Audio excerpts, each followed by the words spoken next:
বুখারী শরীফের 1445 নম্বর হাদিস, নবীজি সাল্লাল্লাহু আলাইহি ওয়াসাল্লাম বলেন, আলা কুল্লি মুসলিমিন সাদাকাতুন, প্রত্যেক মুসলমানের জন্য সাদকা করা ওয়াজিব।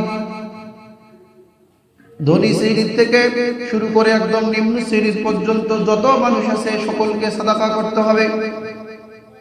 ফাকালু ইয়া নবী আল্লাহ ফামান লাম ইয়াজিদ, সাহাবায়ে কেরাম বললেন, ইয়া রাসূলুল্লাহ, আপনি বললেন সাদকা করতে হবে, মানে অর্থ সম্পদ ব্যয় করতে হবে। তো আমাদের মধ্যে এমন অনেক মানুষ আছে যাদের সামর্থ্য নেই, সক্ষমতা নেই যে সে মানুষকে দান করবে। নবীজি বললেন, ইয়ামালু বিয়াদিহি ফায়ানফাউ নাফসাহু ওয়া ইয়াতাসাদ্দাকু, যে যার শক্তি সামর্থ্য নেই তাহলে সে সহায়তে কাজ করবে, মানে সে দিন মজুরি করবে, রিক্সা চালাবে, ঠেলা গাড়ি চালাবে, যে কোনো উপায়ে অর্থ সম্পদ উপার্জন করবে। ওয়া ইয়ানফাউ নাফসাহু, ওই উপার্জিত সম্পদ থেকে নিজে উপকৃত হবে। ওয়া ইয়াতাসাদ্দাকু, এবং সেখান থেকে আল্লাহর রাস্তায় সাদকা করবে। তাহলে এখানে না থাকলে উপার্জন করে সাদকা করতে হবে, এই বিষয়টা উদ্বুদ্ধ করছি কিনা বলেন।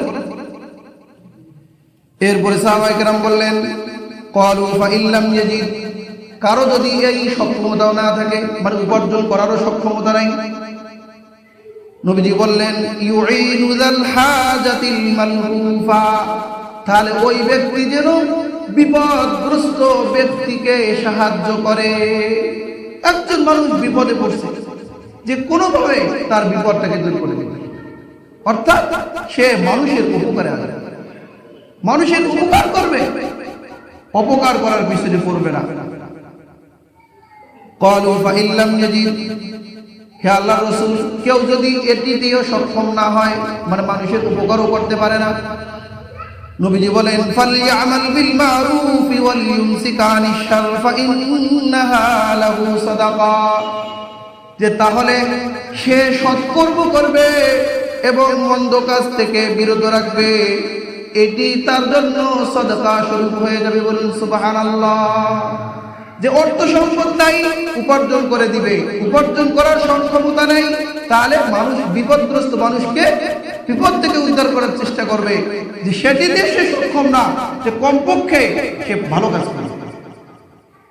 কুওয়াতেনে কিনাদারি বদমাকুন বরওয়াজুদে খুদসাতাম বেহাদমাকুন, ফরিদুদ্দিন আব্দুল্লাহ রাহিমাহুল্লাহ তিনি বলেন, যে তোমার যদি মন ভালো কাজ করার সক্ষমতা না থাকে, ভালো কাজ করতে পারতেছ না, মানুষের উপকার করতে পারতেছ না, কিন্তু মন্দ কাজ করবে, মন্দ কাজ থেকে বিরত থাকবে।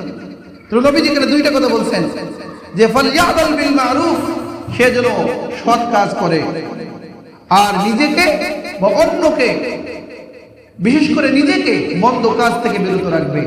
এই যে সে গুনাহের থেকে, মানুষের অপকার করার থেকে বিরত থাকলো, নিজেকে নিবৃত রাখলো, আল্লাহ রাসূল বলেন যে এটি আল্লাহ তাআলা তার জন্য সাদাকা বানায় দিবেন।